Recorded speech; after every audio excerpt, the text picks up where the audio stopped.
আপনারা তো অনেকেই লাচ্ছা পরোটা খেয়েছেন, একবার এইভাবে বানিয়ে দেখুন না কেমন হয়।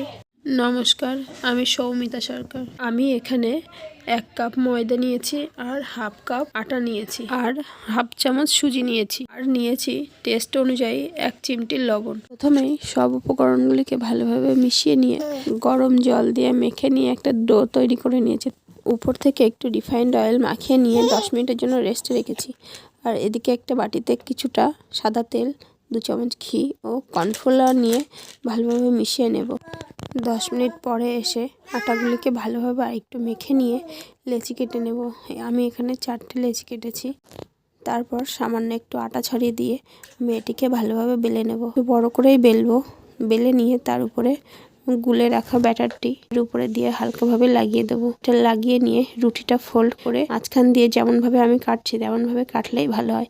আমরা যদি রুটিটা পুরোটা কাটি তাহলে কিন্তু আমাদের ভাঁজ করতে অসুবিধা হয়। সুতরাং আমরা যদি এইভাবে কাটি তাহলে কিন্তু আমাদের ফোল্ড করতে কোনো অসুবিধাই হবে। এবার দেখুন আপনারা আমি কেন এইভাবে কাটলাম। তারপর লেয়ারগুলো ছাড়িয়ে নিয়ে ভালোভাবে এটাকে আবার গুটিয়ে নিতে হবে।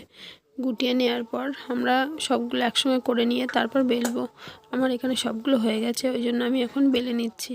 তারপর হালকা হাতে বেলতে হবে, বেশি চাপ দিয়ে বেললে লেয়ারগুলো ভালোভাবে খুলবে না। আমি এখানে কড়াই বসিয়েছি গরম হওয়ার জন্য। কড়াইটা গরম হয়ে গেলে রুটিটা তার মধ্যে দিয়ে দেব। রুটির ওই পিঠ হয়ে গেলে আর এক পিঠ উল্টে দিয়ে তার উপরে তেল ছড়িয়ে দেব। একটু বেশি তেল দিতে হবে। তেল দিয়ে এপিট ওপিট করে ভেজে নিলেই দেখা যাবে লেয়ারগুলো আস্তে আস্তে খুলে আসবে।